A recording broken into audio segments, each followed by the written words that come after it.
Hello students, economic class में सबका स्वागत है।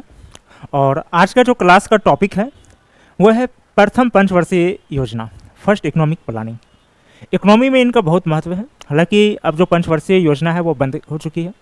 2015 में योजना आयोग नीति आयोग में परिवर्तित कर दी गई, लेकिन इसके बाद भी आज भी चाहे मेंस एग्जाम हो, पीटी एग्जाम हो, पंचवर्षीय योजना से क्वेश्चन आते हैं और भारतीय अर्थव्यवस्था के इतिहास में इनका महत्व हमेशा बना रहेगा। इकोनॉमी में चेंज होना, नियमों को बदलना, सिस्टम को बदलना, ये आम बात है, ये कोई नई बात नहीं है। लेकिन चाहे योजना आयोग नीति आयोग में बदल जाए, फिर नीति आयोग हो सकता है कल किसी और आयोग में चेंज हो जाए, लेकिन जो योजना आयोग, जो पंचवर्षीय योजना का भारतीय अर्थव्यवस्था में जो इसका महत्व है वो कभी समाप्त नहीं होने वाला है। तो हम लोग सबसे पहले देखते हैं पंचवर्षीय योजना क्या है। योजना, सबसे पहले जानते हैं योजना क्या होता है। योजना यानी कि कार्य करने की रूपरेखा। योजना को ही नियोजन कहा जाता है, अंग्रेजी में इसको प्लानिंग कहते हैं। इनका अर्थ होता है कार्य करने की रूपरेखा। ठीक है, इकोनॉमी के क्लास में हम लोग पढ़े थे, योजना के आधार पर अर्थव्यवस्था के दो प्रकार होते हैं, योजनाबद्ध, गैर योजनाबद्ध, प्लानेड इकोनॉमी, नॉन प्लानेड इकोनॉमी। प्लानेड इकोनॉमी के हुए जैसे कि जब आप खास तरीके से योजना बना के करते हैं, जैसे पंचवर्षीय योजना हो गए या फिर जैसे एक वर्षीय योजना हो गए, इस प्रकार से जब हम लोग करते हैं तो इसी को कहते हैं योजना पंचवर्षीय प्लानेड इकोनॉमी। ठीक है, नॉन प्लानेड इकोनॉमी जहाँ की कोई प्लानिंग के तहत, किसी भी प्रकार के प्लानिंग के तहत इकोनॉमी नहीं चलाया जा रहा है। तो यहाँ पर क्या है, योजना का, हम भारत भी जब स्वतंत्र हुआ और स्वतंत्रता के पहले से ही यहाँ पर योजनाबद्ध अर्थव्यवस्था का जो होता है डिमांड किया जा रहा था। ये ऐसा नहीं है कि स्वतंत्रता के बाद से ही, पहले भी कई समितियाँ बनी। ठीक है, ये सारे आपको पहले स्वतंत्रता के पहले कौन कौन सा समिति बनी, ये आपको जो नोट्स है भारत में योजना का इतिहास, वहाँ पे पढ़ने को मिल जाएंगे। लेकिन स्वतंत्रता के बाद फिर एक आया कि भाई हम लोग किस तरीके से चले, एक कोई, तो सब मिल करके डिसाइड किए, पंचवर्षीय योजना को डिसाइड किया गया। भारत किसको डिसाइड किया? पंचवर्षीय योजना। ठीक है, और पंचवर्षीय, इसके लिए क्या किया गया? पंचवर्षीय के लिए पहले, सबसे पहले योजना आयोग बनाया गया। ठीक है, योजना आयोग का गठन हुआ। इसका गठन कब हुआ? 15 मार्च 1950। ठीक है, 15 मार्च 1950। इसके जो अध्यक्ष होते थे प्रधानमंत्री, जो कि अब थे ही शब्द का प्रयोग किया जाएगा, हालांकि अभी भी नीति आयोग में जो अध्यक्ष होते हैं वो प्रधानमंत्री ही होते हैं। इनके अलावा एक सचिव होते थे और केंद्रीय मंत्री, 6 केंद्रीय मंत्री इसमें शामिल किए जाते थे। ये एक ड्राफ्ट बनाती थी। ठीक है, और फिर वो ड्राफ्ट कहाँ जाती थी? राष्ट्र विकास परिषद। राष्ट्र विकास परिषद जिनका गठन हुआ 1952 में। राष्ट्र विकास परिषद फिर जो है उन वहाँ पर राज्यों के भी मुख्यमंत्री होते थे और उनको सेतु भी कहा जाता है, योजना आयोग केंद्र और राज्य के बीच में। तो वहाँ उस राष्ट्र विकास परिषद का भी अध्यक्ष प्रधानमंत्री होते हैं और वहाँ राष्ट्र विकास परिषद में राज्यों के भी मुख्यमंत्री शामिल होते हैं। और वहाँ पर क्या होता है, वो उनका जब वो फाइनल कर देता है तब ये जो भी सिफारिश करते हैं योजना आयोग, वो पास माना जाता है। अब यहाँ पर क्या हो गया, यहाँ देखा जाए तो पहली स्वतंत्रता के बाद योजना आयोग का गठन हुआ और इनका गठन किसके हुआ? कौन सा कमेटी? नियोगी समिति। ध्यान रखिएगा, नियोगी समिति। ये कब बना था? ये बना था 1946 में। 1946 यानी ब्रिटिश भारत में ही इन्हीं के संस्तुति के आधार पर योजना आयोग का गठन हुआ। कब? 15 मार्च 1950। ठीक है, अध्यक्ष इनके कौन थे? जवाहरलाल नेहरू इनके अध्यक्ष थे। उपाध्यक्ष थे गुलजारी लाल नंदा। गुलजारी लाल नंदा जो है ये भारत में 2 बार कार्यवाहक प्रधानमंत्री भी बने हैं, एक नेहरू जी की मृत्यु के बाद, एक लाल बहादुर शास्त्री की मृत्यु के बाद कार्यवाहक प्रधानमंत्री बने। कार्यवाहक प्रधानमंत्री से तात्पर्य होता है कि जैसे कि अचानक प्रधानमंत्री का पद रिक्त हो गया, प्रधानमंत्री का, जैसे उनकी मृत्यु हो गई। अब राष्ट्रपति क्या किए, त्वरित अंदाज में किसी को बना दिए कि हाँ भाई आप प्रधानमंत्री है। यानी कि अगर अचानक कोई बात हो, एक कह सकते नाम मात्र के लिए, क्योंकि अब तुरंत में तो अब कोई डेथ हो गई कोई बड़े नेता का, तो तुरंत में तो ऐसा है कि नहीं संसद का बैठक हो और चुना जाए। तब तक क्या है कि एक मौका दिया जाता है कि हाँ भाई अब आपको अगर ये पसंद है तो ठीक है, नहीं तो आप अपना सरकार बना लीजिए। तो गुलजारी लाल नंदा 2 बार भारत के कार्यवाहक प्रधानमंत्री बने हैं, एकमात्र वो नेता है, वही इनके उपाध्यक्ष थे। पहली पंचवर्षीय योजना का काल कितना था? 51 से 56। ठीक है, 51 से 56 था। 1951 से 56 तक, 1951 से 1956 तक था। ठीक है, और योजना आयोग कब बना? 15 मार्च 1950। और इनका जो बजट था, पहला पंचवर्षीय योजना का बजट कितना था? बजट देखते हैं, योजना का आकार था 2069 करोड़, 2069 करोड़, ठीक है। इससे ज़्यादा तो आजकल कह सकते हैं कि राज्यों का होता है, लेकिन उस समय 1950 में जबकि देश अभी जस्ट गुलामी के जंजीर से बाहर निकला है, ये बहुत बड़ा आकार था, छोटा आकार नहीं था। अभी के हो सकते अभी मजाक उड़ा ले, इतना छोटा था, इतना में तो आजकल पुल बनता है, लेकिन उस समय के अनुसार बहुत बड़ा था, ठीक है। 8 दिसंबर 1951 में प्रस्तुत किया गया था इसको। और इसका जो है, इसमें किस पे सबसे ज़्यादा ध्यान दिया गया था? इस योजना में दिया गया था ध्यान सबसे ज़्यादा प्राइमरी सेक्टर, प्राथमिक क्षेत्र, प्राइमरी सेक्टर यानी कि प्राथमिक क्षेत्र पर। हम लोग इकोनॉमी में पढ़ चुके हैं, अर्थशास्त्र के 3 क्षेत्र होते हैं अर्थव्यवस्था के, प्राथमिक, द्वितीयक, तृतीयक, और वर्तमान में जो है चतुर्थक और पंचम भी ऐसे माने जाते हैं, ठीक है। तो ये प्राथमिक क्षेत्र जो होते हैं उस समय जो है इसको जो है माना जा रहा था, यहाँ उस समय इनको कहा जाए जो प्राथमिक क्षेत्र पर इसमें ज़्यादा ध्यान दिया गया। यानी कि कह सकते हैं कि हम लोग जीरो से स्टार्ट किए, स्वतंत्रता के बाद खुद को जीरो से स्टार्ट किए कि पहले प्राइमरी सेक्टर पर ध्यान देना है। प्राइमरी सेक्टर पर क्यों ध्यान देना है? इसके 2-3 कारण समझते हैं। आंचलिक उपन्यासकार फणीश्वर नाथ रेणु, इनकी एक पुस्तक है मैला आंचल, मैला आंचल इनकी पुस्तक है। इनकी तो आंचलिक उपन्यासकार फणीश्वर नाथ रेणु, इनको आंचलिक उपन्यासकार कहा जाता है, फणीश्वर नाथ रेणु को। मैला आंचल यदि पढ़ेंगे ना तो मैला आंचल में असल में एक गांव की कहानी दिखाया गया है, और गांव के माध्यम से राइटर लेखक जो है ये बताने का कोशिश किया है भारत की बदहाली, भारत की गरीबी। कहने का अर्थ ये है कि ये 1950 में हम लोग चलते हैं, अभी जैसे 2024 है, हम लोग 1950 में चलते हैं। एक ऐसा भारत जहां 80% से ज़्यादा आबादी गांव में रहती है, वह कृषि पर डिपेंड है। भारत में ना कोई फैक्ट्री है, ना आपका कोई विशेष कल कारखाने हैं, ना ही आपके पास खाद्यान्न है, ना आपके पास इतनी बड़ी पूंजी है आपके राजकोष में कि चलो ठीक है हम अपने जो आपके पास संसाधन भी है, प्राकृतिक संसाधन, उसका समुचित उपयोग कर सके।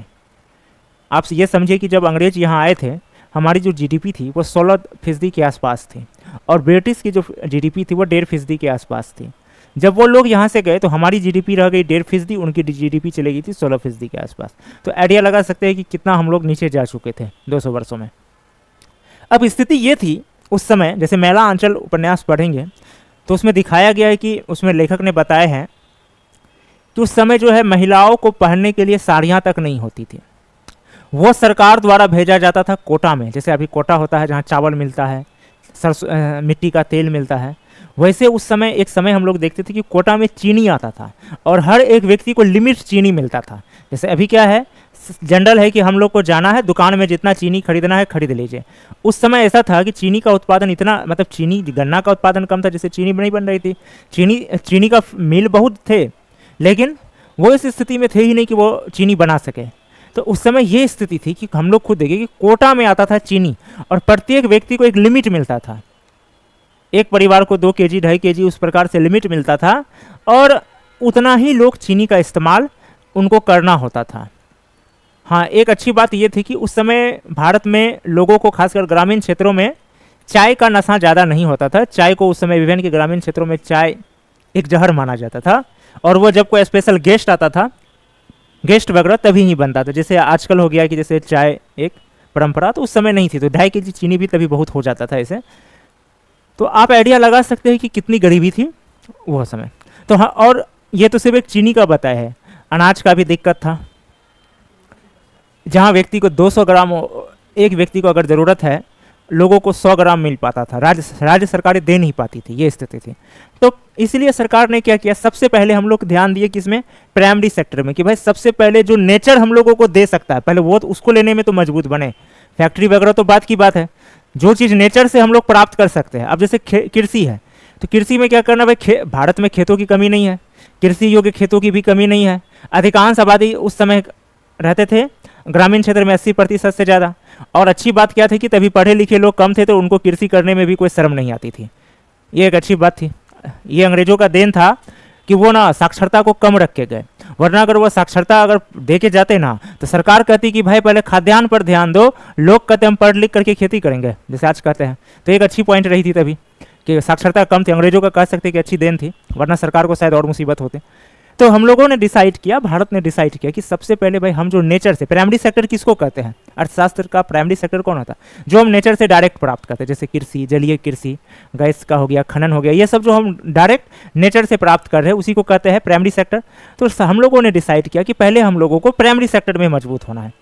और भारत एक ऐसा देश है जिनको नेचर का बहुत ज़्यादा वरदान है, नेचर का बहुत सारा वरदान है। अलग बात है गुलामी के कालखंड में उसको मिसयूज किया गया, तो इसलिए हम लोग प्राइमरी सेक्टर पे ध्यान दिए। इनका रहा 1 अप्रैल से शुरू हुआ, जितना भी पंचवर्षीय योजना है ध्यान रखिएगा 1 अप्रैल से ही शुरू होता था, इसमें डेट में कभी कन्फ्यूजन नहीं होना है, सिर्फ ईस्वी याद रखना। और समाप्त कब होता था, कभी वो 31 मार्च को वो समाप्त होगा, जिस भी वर्ष का होगा, वित्तीय वर्ष वही है, उसी के आधार पर चलती थी। और इसका अंतिम प्रारूप दिसंबर 1952 में प्रकाशित हुआ, जैसे कि 1952 में ही जो है राष्ट्र विकास परिषद बना, उनकी अनुमति के बाद फिर ये प्रकाशित हुआ कब, दिसंबर 1952 में। और 1952 में ही जो है राष्ट्र विकास परिषद का गठन हुआ था। ठीक है, ये हेराल्ड डोमर मॉडल पर आधारित था, ये भी क्वेश्चन आ सकता है। और कुछ विशेषज्ञ इसको गांधीवादी मॉडल कहते हैं। ठीक है, गांधीवादी मॉडल कहने का क्या रीजन है वो आगे समझेंगे। और नियमानुसार इनके अध्यक्ष कौन थे, इनके अध्यक्ष थे जवाहरलाल नेहरू और उपाध्यक्ष गुलजारी लाल नंदा, ये उनके उपाध्यक्ष थे। ठीक है, अब हम लोग इसमें आगे का देखते हैं।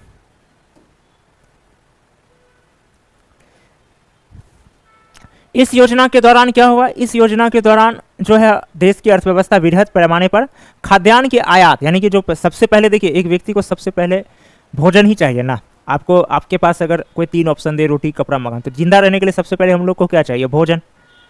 तो उस समय सरकार वही कि पहले कम से कम हम लोग जो अपना जो पेट भर सके उस लायक बने, और जो पेट भरने के लिए खुद पर निर्भर हो सके, कम से कम इतना निर्भर तो हो सके कि पेट भरने के लिए हमें दूसरे देशों की सहायता ना मांगनी पड़े। तो खाद्यान्न का आयात की जो समस्या था उससे मुक्त होने के लिए, जैसे अभी हम लोग देखिए इलेक्ट्रिकल व्हीकल पे ज़्यादा ध्यान दे रही है सरकार। इसका रीजन क्या है, इसका 2 रीजन है। पहला क्या है, पॉल्यूशन। अगर इलेक्ट्रिकल व्हीकल ज़्यादा होगा तो पॉल्यूशन फ्री होगा, जो अभी हम लोग गर्मी वगैरह इतना बर्दाश्त करना पड़ रहा है वो कम करेंगे।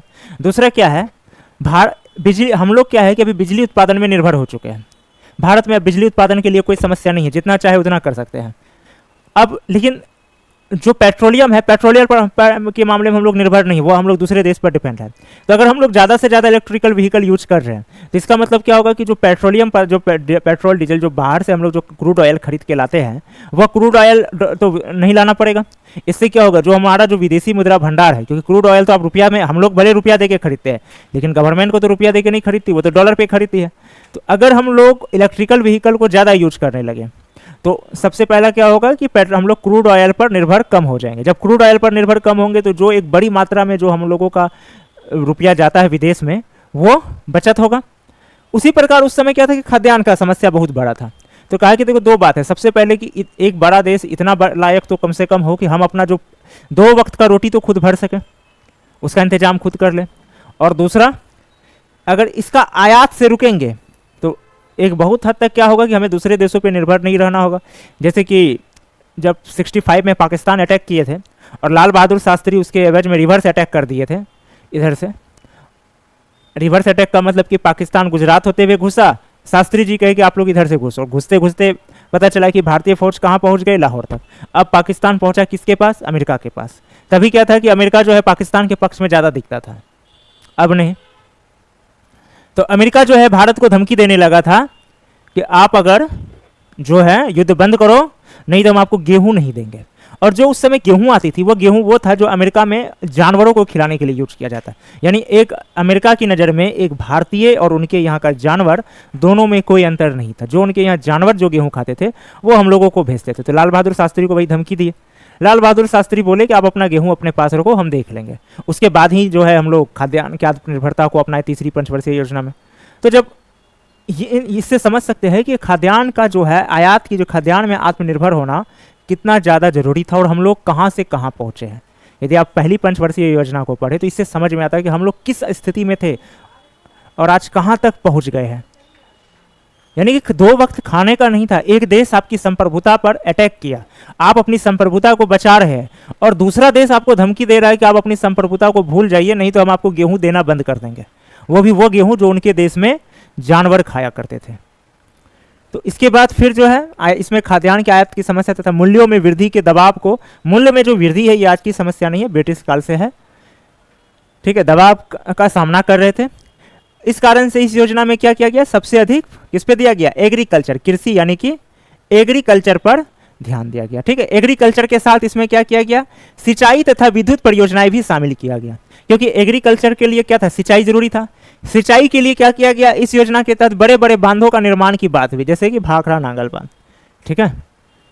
तो बड़े बड़े बांधों के निर्माण की बात हुई। अब जब डैम बना है तो कहा कि भाई जब डैम में स्टोर हो रहा वाटर, डैम में तो वाटर स्टोर होगा, तो उसी डैम को क्या करना है, विद्युत परियोजना को भी जो है उसमें ऐड कर देना है, विद्युत उत्पादन भी करना है, एक साथ कई काम हो रहे हैं।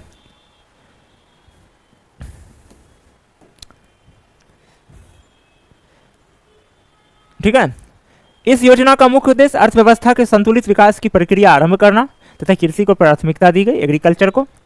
देश में उपलब्ध भौतिक व मानवीय संसाधनों का अधिकतम उपयोग करना, जैसा कि पहले भी बोले कि भारत में संसाधनों की कमी नहीं, नेचर ऑलरेडी हम लोगों को बहुत संसाधन दिए, जरूरत है उसको यूज करने का, उस रिसोर्स को हम यूज कर सके, और उसके लिए जरूरी है हम में वो स्किल आए, ह्यूमन स्किल बढ़ाना। हम लोगों में वो स्किल रहेगा तभी उसका उपयोग होगा। कृषि को प्राथमिकता दी गई, ठीक है। इसके बाद इस योजना के दौरान कई बड़ी जो है सिंचाई परियोजना, कई बड़ी सिंचाई परियोजना भी शुरू की गई, जैसे भाखड़ा नांगल परियोजना, व्यास परियोजना, दामोदर घाटी परियोजना, ये सब शुरू किया गया। इसका उद्देश्य क्या था, कृषि को भी बढ़ावा देना, सिंचाई की व्यवस्था को मजबूत करना, साथ में विद्युत का उत्पादन को भी बढ़ाना। इस योजना के दौरान राष्ट्रीय आय में कितना, 18% बढ़ा, राष्ट्रीय आय में 18%, प्रति व्यक्ति आय में 11% की कुल वृद्धि हुई, ठीक है। प्रति व्यक्ति उपभोग का दर 8% रखा गया, विनियोग का दर यानी प्लस का दर जो था वो 2.3% रखा गया। 45 लाख लोगों को अतिरिक्त रोजगार प्रदान किया गया, 45 लाख लोगों को 5 साल में जो होता है अतिरिक्त रोजगार प्रदान किया गया। लक्ष्य कितना था, 57 लाख लोगों का था, लेकिन 45 दिया गया, बहुत बड़ी बात है। एक नवनिर्मित, एक नया आज़ाद देश को 45 लाख रोजगार देना साधारण बात नहीं है। इसी योजना के दौरान 16 मिलियन एकड़ भूमि पर सिंचाई की व्यवस्थाओं को विस्तार किया गया, कितना, 16 मिलियन एकड़ भूमि पर, ठीक है। और इस योजना में खाद्यान्न उत्पादन में 20% की वृद्धि की गई। तो आप सोचिए ये 51 से 56 की बात है, और 65 में हम लोगों को अमेरिका धमकी दे रहा, तो सोचिए 51 में क्या हाल रहा होगा। हाल जानना है तो जैसा बताया, मैला अंचल जो उपन्यास है एक बार पढ़िएगा आप लोग, और पढ़ना भी चाहिए भारत की वास्तविक स्थिति को समझने के लिए। इस योजना काल में सार्वजनिक उद्योग के विकास, सार्वजनिक जो उद्योग के विकास की जो है अपेक्षा की गई, यानी कि जो सेकेंडरी सेक्टर को कम ध्यान दिया गया। पहले हम लोग कहे कि पहले प्राइमरी सेक्टर पे मजबूत हो जाए, फिर सेकेंडरी पर मजबूत होंगे। इस योजना में सार्वजनिक क्षेत्र के अंतर्गत 1960 करोड़ रुपया रही, जो व्यय होती है, व्यय जो होता है सार्वजनिक क्षेत्र के अंतर्गत जो खर्च होती है 1960 करोड़ रुपया रहा था, ठीक है। जबकि अनुमानित जो होता है 2378 करोड़ रुपया रही। औद्योगिक उत्पादन में वार्षिक दर 8% रही, ठीक है। और 5.380 मील रेलवे लाइन बिछाई गई एवं 430 मील का जो है नवीनीकरण किया गया, यानी उसको फिर से जो होता है रीमॉड्यूल किया गया, उसको चेंज वगैरह होते सुधार करना। औद्योगिक क्षेत्रों पर केवल 4% परिवहन क्षेत्र की अवहेलना की गई। यानी कि कुल मिला के हम लोग देखते हैं कि पहला पंचवर्षीय योजना में प्राइमरी सेक्टर पर पूरा ध्यान दिया गया। जैसे पहले भी बोले, हम लोगों का उद्देश्य था कि पहले जो नेचर से हम लोग को ले सकते हैं, कम से कम इतना मजबूत हो सके कि नेचर से जितना हम लोग दे सकता है या नेचर से जितना प्राप्त कर सकते हैं उसको भी प्राप्त करें। यानी खेत है लेकिन खेती ही नहीं कर पा रहे हैं। अब खेत अगर है, अब वो खेती नहीं कर पा रहे, अब खेत तो आपसे शुल्क मांग नहीं रहा है कि भाई हमें पहले भाड़ा दो फिर हम खेती करने देंगे, ऐसा तो है नहीं। तो कम से कम नेचर से हम लोग प्राप्त कर सके, ये तो मजबूत हो जाए। तो इस तरह से हम लोग देखते हैं इस योजना का प्रमुख उद्देश्य संक्षेप में क्या रहा, संक्षेप में रहा कृषि क्षेत्र के विकास के को जो है प्राइमरी में रखा गया, एग्रीकल्चर को। देश का विभाजन तथा युद्ध से, देश का विभाजन प्लस कश्मीर को लेकर के जो 48 में पाकिस्तान से युद्ध चला, उस युद्ध में जो असंतुलन बना उसको दूर करना। न्यूनतम समय में खाद्यान्न में आत्मनिर्भरता की प्राप्ति। अभी तो हम लोग क्या है टोटली अर्थव्यवस्था में आत्मनिर्भर की बात करते हैं, उस समय था कि खाद्यान्न में यानी कि जो भोजन है, फूड में भी कम से कम हम लोग अपना भोजन में तो सेल्फ डिपेंडेंट हो जाए। लघु एवं कुटीर उद्योग को पुनर्द्वार तथा औद्योगिकरण हेतु वांछित पृष्ठभूमि तैयार करना। जैसे हम पहले भी बोले कि इसको गांधीवादी मॉडल भी कहा जाता है, तो आप समझ गए होंगे कि गांधीवादी मॉडल क्यों कहा, क्योंकि इसमें क्या है कि एक तरह लघु एवं कुटीर उद्योग, लोगों का जो होता है ग्रामीण क्षेत्र का, यानी कि ग्रामीण क्षेत्र के विकास पर ज़्यादा ध्यान दिया गया, ग्रामीण क्षेत्र के लोगों की स्थिति को देखते हुए। अब जरा सोचिए कि उस समय सरकार कहती है कि पहले हम कॉलेज खोलेंगे, सबको हम विदेश से बुला के ट्रेनिंग देंगे, फिर उसके बाद एक कारखाना खोलेंगे, फिर जॉब देंगे, तो सोचिए कितना लंबा समय लगता है और क्या देश का हालत होता है। लेकिन वहाँ ऐसा नहीं कि जैसे गांधी जी कहते थे कि भाई हमें ग्रामीणों के विकास पे भारत की आत्मा कहाँ बसती है, ग्रामीण क्षेत्र, तो हमें उनके डेवलपर, उनका जो रोजगार है, उनसे जो वहाँ के लोग जिस रोजगार से जुड़े, उनके डेवलपमेंट पर हमें पहला ध्यान देना। इसलिए इस योजना को गांधीवादी मॉडल भी कहते हैं। इस योजना की शुरुआत सामाजिक आर्थिक विकास के बड़े बड़े लक्ष्यों के साथ हुई। इसका लक्ष्य कितना रखा गया था? 2.1%। ठीक है, 2.1% रखा गया था और प्राप्त हुआ था 3.6%, यानी लक्ष्य जितना रखे थे उससे ज़्यादा।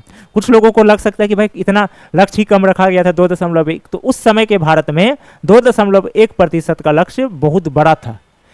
जो स्थिति थी हो सकता था कि माइनस में भी चले जाए, लेकिन 2.1 का भी रखना बहुत बड़ा था और फिर उससे ज़्यादा 3.6% प्राप्त करना ये साधारण बात नहीं रही। हालांकि कुछ आलोचक के अनुसार शुरुआत में ये विफल हो गई थी, लेकिन अंतिम 2 वर्षों में अच्छे उत्पादन के कारण ये योजना सफल रही। जो हो सफल तो रही, और लेकर ही गया था 5 वर्ष का। तो भाई 5 वर्ष का कंक्लूजन देखेंगे, अप्स एंड डाउन तो इकोनॉमी में लगा रहता है और आलोचकों का काम ही आलोचना करना। तो ये हमारा पहला पंचवर्षीय योजना था जिसका कंसेप्ट समझ गए होंगे। इसका कंसेप्ट क्या था? इसका कंसेप्ट सिंपल था कि देश का कह सकते हैं कि आर्थिक विकास का इसमें एक नींव डाला गया, बीज डाला गया। कहाँ से? प्राइमरी सेक्टर से। हम लोग प्राइमरी सेक्टर पर ध्यान। अब है कि इसमें कुछ कमियां भी रही। कमियां क्या रही? अगर जलीय कृषि पर, चूंकि आप एग्रीकल्चर पर ध्यान दिया गया, चूंकि उद्देश्य ही था कि हमें पहले खाद्यान्न पर आत्मनिर्भर होना है, जलीय कृषि को बढ़ावा दिया जा सकता था। जिस तरह से सिंचाई योजना पर खर्च किया गया वो एक अच्छी बात है, तो जलीय कृषि पर ध्यान दिया जा सकता था, तो शायद और ग्रामीणों को हेल्प मिलती। लेकिन शायद अब उस 1950 की आर्थिक स्थिति को हम लोग पढ़ सकते हैं, समझ नहीं सकते हैं, तो शायद उस समय ऐसी स्थिति नहीं देखे होंगे, या फिर इतना बड़ा डिसीजन एक ही बार में लेना जस्ट आज़ादी के कुछ सालों के बाद इतना आसान नहीं था, इतना सारा डिसीजन लेना। क्योंकि बहुत लंबा चौड़ा डिसीजन ले लेते, सपोज कीजिए बहुत लंबा चौड़ा लिस्ट बना लेते सरकार, और 5 साल के बाद पता चलता विफल हो जाते, तो क्या होता? देश के लोगों का जो आत्मविश्वास है वो डाउन होता है, लोग डिमोटिवेट हो जाते। सबको लगता है यहाँ नेता से कोई अनुभव नहीं है, सिर्फ लंबा चौड़ा फेंकने आता है और कुछ नहीं। तो इससे क्या होता है? लोग डिमोटिवेट हो जाते। तो एक एक कदम सोच समझ करके चलना सही समझे। तो हम लोगों का जो ये पहली पंचवर्षीय योजना है समझ चुके हैं। अगर किन्हीं का कोई सवाल है इस योजना से रिलेटेड, तो आप लोग कमेंट बॉक्स में अपना सवाल लिख सकते हैं। क्लास हम लोग यहीं एंड कर रहे हैं। क्लास जुड़ने के लिए सबको धन्यवाद। सिविल सर्विसेज की तैयारी के लिए बिहार के प्रसिद्ध प्रतिष्ठानों में से एक गुरुमंत्रा सिविल क्लास के 2 छात्र एवं एक छात्रा ने सफलता अर्जित की है, जिसमें नीरज कुमार, रजनीकांत एवं बेबी प्रिया ने सफलता का परचम लहराया है। इस सफलता के बाद संस्थान की ओर से तीनों छात्र छात्राओं को हार्दिक बधाई दी एवं शुभकामनाएं दी। बताया गया कि खगड़िया के नीरज कुमार को प्लान ऑफिसर, रजनीकांत को राजस्व अधिकारी के लिए चयनित किया गया है, वहीं रोहतास के बेबी प्रिया को बिहार प्रशासनिक सेवा के लिए चयन किया गया है। सफलता अर्जित करने के बाद नीरज कुमार ने जानकारी देते हुए कहा कि संस्थान के द्वारा आंसर राइटिंग बहुत ही अच्छी रणनीति के साथ करवाया जाता था, जो रिजल्ट में सहायक सिद्ध हुआ है। गौरतलब है कि गुरुमंत्रा सिविल क्लासेस द्वारा ऑफलाइन क्लास के साथ साथ ऑनलाइन क्लास की भी सुविधा उपलब्ध कराई गई है, जिनका ऑफलाइन सेंटर पटना और पूर्णिया दोनों शहर में है। साथ ही गुरुमंत्रा सिविल क्लास के निदेशक ने जानकारी देते हुए कहा कि जो भी छात्र छात्राएं सिविल सर्विस की तैयारी करना चाहते हैं वे ऑनलाइन www.gurumantra.online को सर्च कर सकते हैं। For full videos, just go to our website application, gurumantra.online for offline centers. Verma Center, 6th floor, Boring Road, Patna 01. College Chowk, near Purnia University, Purnia, 854,301. Contact us, 913-590-4639.